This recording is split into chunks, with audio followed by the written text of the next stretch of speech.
Pratchey. I said that the last question was from Shilpi. It was actually from Pratchey. But the next question that I'm about to answer, which is my final question for today, is from Shilpi. And Shilpi says, "Hi Sheena, my question is how to solve rearranging the words to make a sensible sentence and eliminate the word that doesn't fit. Is there a quick way of doing this section? Are there any tricks that kids should keep in mind?"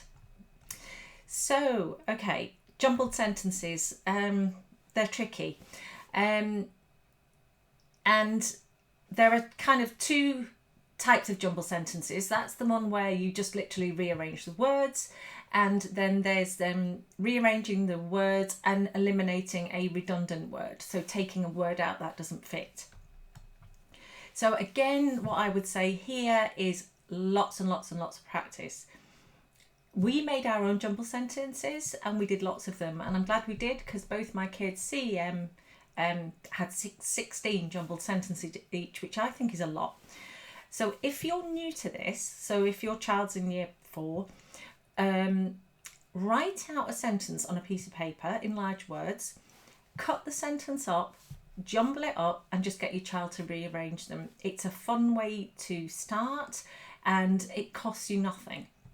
So we did lots of this. So big letters, cut up the paper, mix it up, get your child to rearrange it. Don't do it against the clock, and just enjoy it.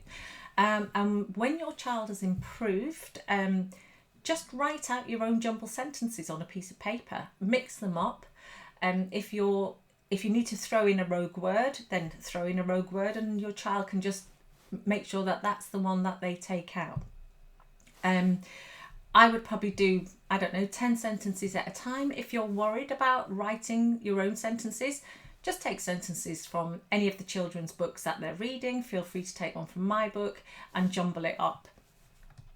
So here are my strategies and tips now for jumbled sentences. So it would really, really help if you and your child try to learn the grammatical terminology for structuring sentences. Don't let that frighten you. What I mean is, in a sentence, learn to identify what a subject is, what an object is, what a verb is, so the parts of speech.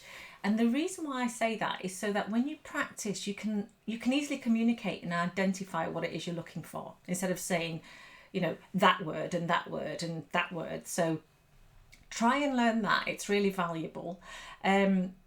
And I'll cover that a little bit more in depth as I go on, and it'll make sense.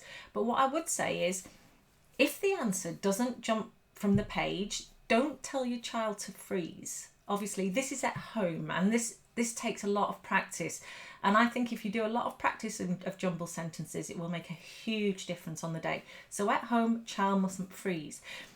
At home, your child needs to learn how to actively think about a sentence. So in other words, learn how to deconstruct a sentence. So in the same way that you would construct a sentence, you have to deconstruct it.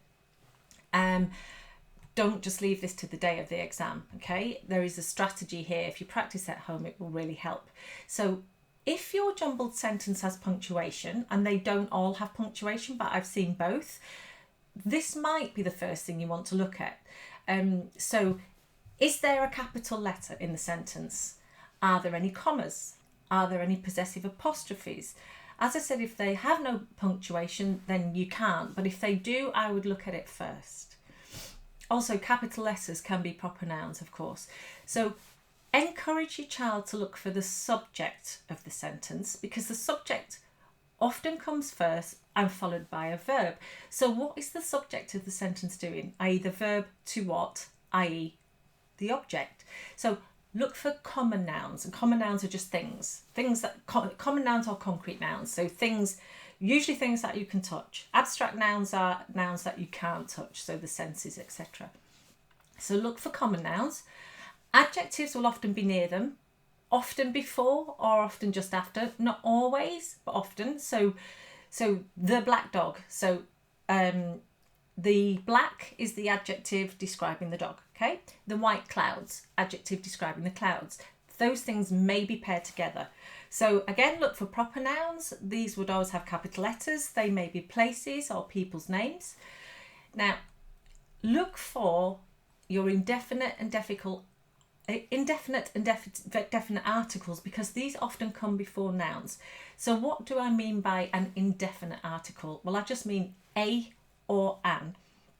And English only has one definite article, and that is the word the. So these often come before a common noun. So example, a black cat, the vicious dog. Okay, so you know that a and the or an often can come before a noun. Always be aware of tenses, because if there is one word indicating a different tense in the sentence, then that might be your redundant word. So the word that you don't need, redundant, okay? Additional word sentences redundant, looking for redundant words again, might include two confusing words. So they might include words like morning and afternoon in the same sentence, and one of those might be the redundant word. Encourage your child to think logically and to find additional and redundant words. So does one sentence include morning and night? Does one sentence include summer and winter, etc.? Wrong tenses. So jumbled sentences are a tricky one. So just to conclude, when you're practicing at home, work out the subject. So this is the person, the place, or the idea of the thing that is doing the something in the sentence. Work out the subject's matching verb, so the doing word. Pair off any adjectives with nouns and adverbs and verbs, okay, so because they will go together. And then you should have a group of words which form the basis of your sentence. So this is the deconstructing part of it. Okay, watch out for the odd words. So two verbs in different tenses, or conflicting words, night and day. And finally, once you've reformed the sentence together, read it out, and just, if it's got punctuation, make sure there's no grammar mistakes and that the punctuation is in the right places. More often than not, the jumbled sentences I've seen for kids haven't had punctuation, but I have seen capital letters for proper nouns, etc. So I hope that helps with the jumbled sentences. They are a tricky one.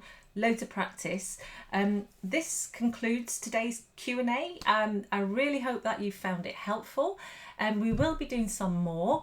I will do some lives in the group, but lives are quite tricky to answer questions because there's such a lag on Facebook Live that the feed is very slow, so we decided to record it. So please email any questions in to 11plusjourney@gmail.com for our next Q&A.